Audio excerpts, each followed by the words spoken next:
मोदी सरकार के 12 साल आज 26 मई को पूरे हो गए हैं। बतौर प्रधानमंत्री नरेंद्र मोदी ने भी आज अपने 12 साल पूरे कर लिए हैं। पिछले 12 वर्षों में भारत ने एक असाधारण परिवर्तन देखा है, जहां संकल्प से सिद्धि का मंत्र मोदी सरकार की नीतियों का आधार रहा है। तमाम ऐसी योजनाएं बनी, तमाम ऐसे ऐतिहासिक और साहसिक फैसले लिए गए जिन्होंने भारत को एक उभरती शक्ति से बदलकर वैश्विक पटल पर एक ग्लोबल लीडर के रूप में स्थापित किया है। इन 12 सालों में भारत की तकदीर बदलने के लिए कई बड़े फैसले लिए गए हैं, लेकिन हम बताएंगे वो सबसे बड़े फैसले जिन्होंने भारत को न्यू इंडिया से विकसित भारत की ओर अग्रसर किया है। हम बताएंगे वो बड़ी उपलब्धियां जिनकी वजह से देश आत्मनिर्भर और सशक्त हुआ। पूरी दुनिया में भारत की धाक जमी और विश्व गुरु के रूप में भारत की पहचान और पुख्ता हुई है।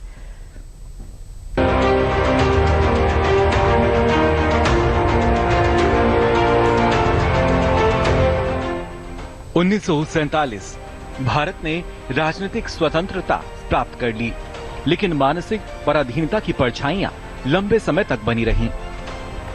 अंग्रेजों द्वारा निर्मित प्रशासनिक ढांचा, न्याय व्यवस्था, सत्ता के प्रतीक, यहां तक कि भाषा और सोच में भी औपनिवेशिक प्रभाव स्पष्ट दिखाई देता रहा। भारत ने सदियों तक इस मानसिक उपनिवेशवाद का प्रभाव महसूस किया। साल 2014 के बाद इस विमर्श को नई दिशा मिली, जब प्रधानमंत्री नरेंद्र मोदी ने गुलामी की मानसिकता को समाप्त करने का आह्वान किया।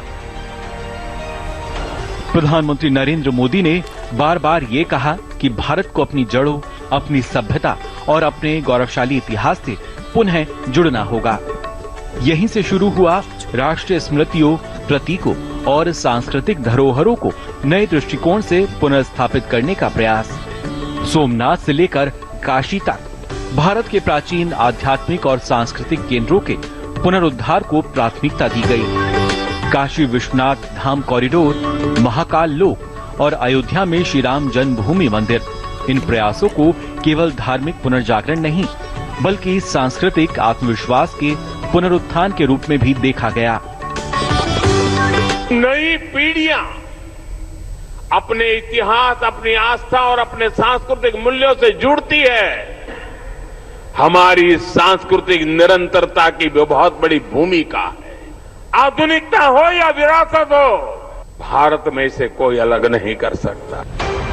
राजधानी दिल्ली में सत्ता और शासन के प्रतीकों को भी नए अर्थ दिए गए। ब्रिटिश सत्ता की विरासत माने जाने वाले राजपथ का नाम बदलकर कर्तव्य पथ रखा गया। संदेश स्पष्ट था, शासन नहीं सेवा, अधिकार नहीं कर्तव्य।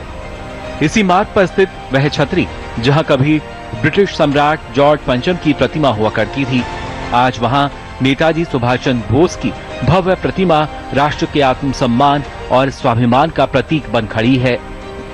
इतिहास को नए दृष्टिकोण से देखने का प्रयास नाम परिवर्तन में भी दिखाई दिया।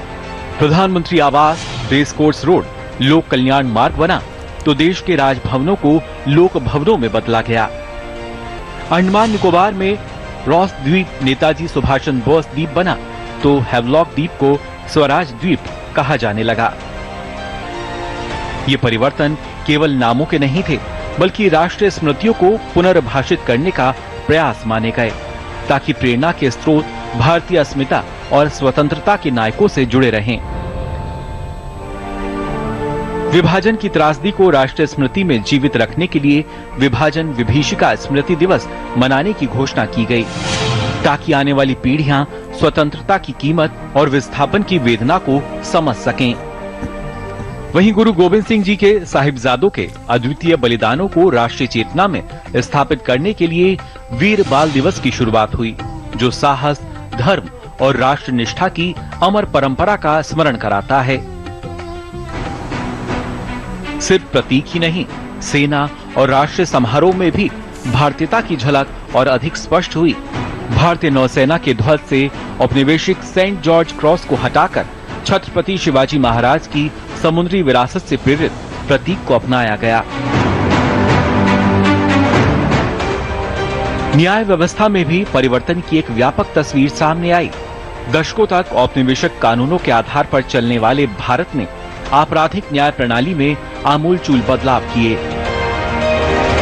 नए भारत के निर्माण की इस यात्रा में केवल इमारतों का कायाकल्प नहीं हुआ, बल्कि सार्वजनिक स्थलों और हवाई अड्डों को भी राष्ट्र नायकों और सांस्कृतिक प्रतीकों से जोड़ने का प्रयास हुआ। सरकार ने तमाम हवाई अड्डों के नाम बदले, तो साथ ही महापुरुषों और महानायकों की प्रतिमाएं स्थापित की गईं। भारत की सांस्कृतिक चेतना को पुनर्जीवित करने के प्रयास के क्रम में नई संसद में सेंगोल की स्थापना हुई। ये कदम नई पीढ़ी को भारत की सांस्कृतिक धरोहरों और महानायकों से परिचित कराने का अहम प्रयास है।